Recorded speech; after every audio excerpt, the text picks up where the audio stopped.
Praise Lord. കർത്താവിൻ്റെ വചനം ഇങ്ങനെ പറയുന്നു: നിങ്ങളുടെ വിളിയും തിരഞ്ഞെടുപ്പും ഉറപ്പാക്കുവാൻ അധികം ശ്രമിപ്പിക്കും. നമുക്കൊരു വിളിയുണ്ട്, കർത്താവ് വിളിച്ചിട്ടുണ്ട്. അത് തിരഞ്ഞെടുക്കേണ്ട ഉത്തരവാദിത്വം നമുക്കാണ്.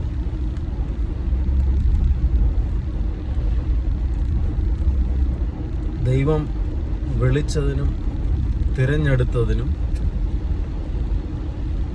പിന്നിലുള്ള ദൈവിക ഉദ്ദേശത്തെ നാം മനസ്സിലാക്കുമ്പോഴാണ് യഥാർത്ഥമായി എന്താണ് വിളി, ദൈവത്തിന് നമ്മളെക്കുറിച്ചുള്ള വിളി എന്താണെന്ന് നാം തിരിച്ചറിയും.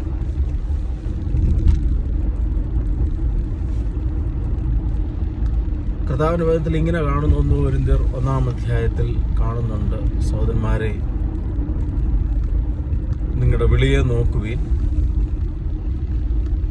ലോകത്തിൻ്റെ അഭിപ്രായപ്രകാരം ബുദ്ധിമാന്മാർ ഏറെയില്ല.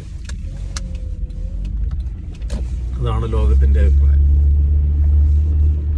നമ്മുടെ IQ ടെസ്റ്റൊക്കെ ചെയ്യാനുള്ള, IQ ലെവല് ടെസ്റ്റ് ചെയ്യാനുള്ള ഉപാധികളുണ്ട്. നമ്മുടെ ഇൻ്റലിജൻറ്റ് കോഷ്യൻ്റ് എത്രമാത്രമാണെന്ന് തിരിച്ചറിയാനുള്ള വഴികളൊക്കെയാണ്. കർത്താവിൻ്റെ വചനം പറയുന്നു: ജ്ഞാനികളെ ലജ്ജിപ്പിക്കേണ്ടതിന് ദൈവം ലോകത്തിൽ ഭോഷത്വമായത് തിരഞ്ഞെടുത്തു. ഉള്ളതിനെ ഇല്ലായ്മ ചെയ്യുവാൻ ദൈവം ലോകത്തിൽ ഏതുമില്ലാത്തതും കുലഹീനമായതും നികൃഷ്ടമായതൊക്കെ തിരഞ്ഞെടുത്ത് ഒരു ജഡവും ദൈവത്തിന് പ്രശംസിക്കാതിരിക്കേണ്ടതിന് തന്നെ. ആർക്കെങ്കിലും പ്രശംസിക്കണമെന്ന് താല്പര്യമുണ്ടെങ്കിൽ അവർക്കുള്ള ഏക ഓപ്ഷൻ കർത്താവിങ്കൽ പ്രശംസിക്കട്ടെ എന്നുള്ളതാണ്. ദൈവത്തിൻ്റെ വിളി മിക്കവാറും സമയങ്ങളിലെല്ലാം നമ്മുടെ കഴിവിനും നമ്മുടെ പരിമിതിക്കും ഒക്കെ മുകളിലായിരിക്കും.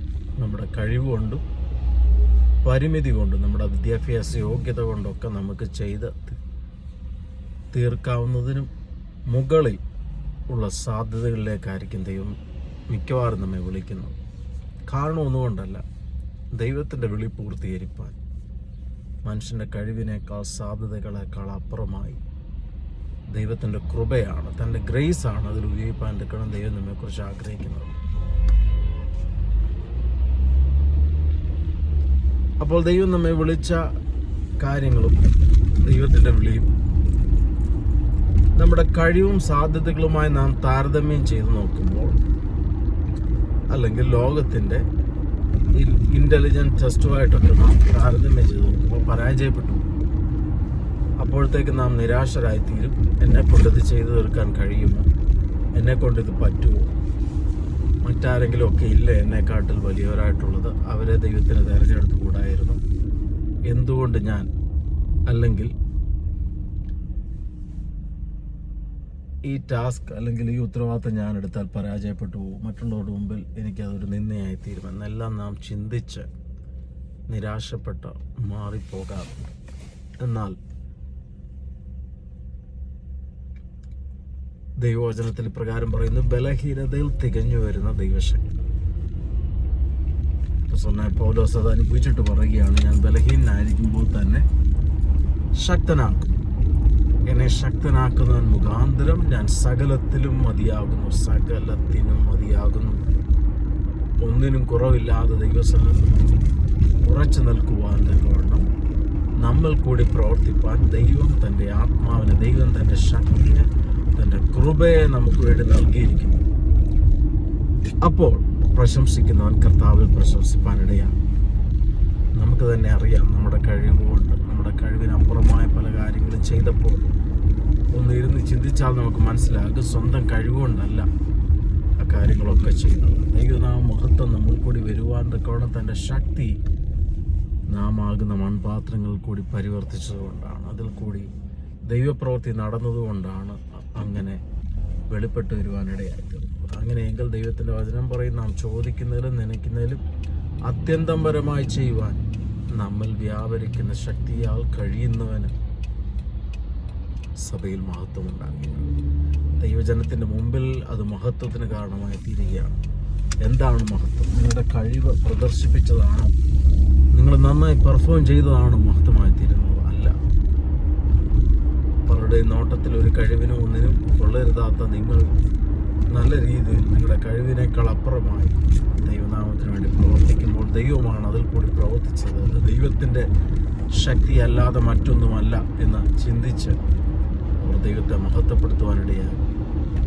അങ്ങനെ ദൈവത്തിൻ്റെ മഹത്വത്തിൻ്റെ ശാലകമായി വാഹകരായി തീരുവാനാണ് നാം തിരഞ്ഞെടുക്കപ്പെട്ടിരിക്കുമ്പോൾ നാം ചില കാര്യങ്ങൾ മനസ്സിലാക്കേണ്ടതായിട്ടുണ്ട്.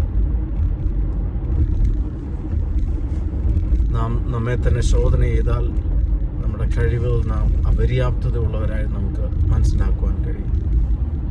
മറ്റു പലരുമായി താരതമ്യം ചെയ്യുമ്പോൾ നമുക്കില്ലാത്ത എന്തോ അവർക്ക് ചിലതുണ്ട് എന്നൊക്കെ നാം മനസ്സിലാക്കുവാനിടയാണ്.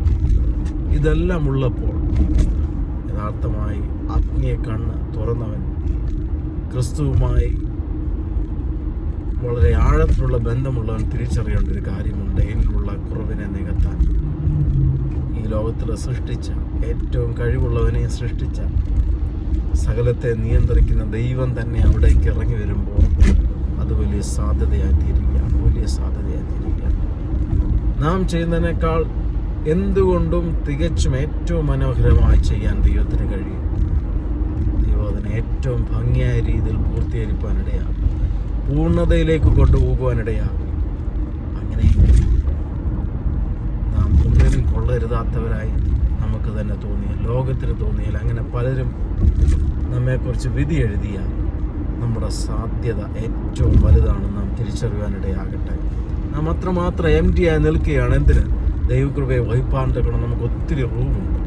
ഒത്തിരി കഴിവുള്ളവർക്ക്, ഒത്തിരി പ്രാഗൽഭ്യമുള്ളവർക്ക്, ഒത്തിരി കുടുംബ പാരമ്പര്യം പറയാനുള്ളവർക്ക് ഒക്കെ ഇല്ലാത്തൊരു സാധ്യതയാണ് നമ്മിലേക്ക് ഒത്തിരി റൂം.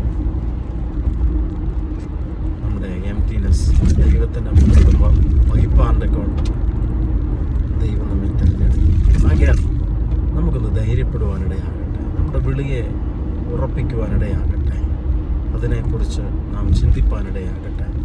ഈ വചനങ്ങളാൽ ദൈവം നമ്മെ അനുഗ്രഹിക്കുമാറാകട്ടെ. Thank you. God bless you.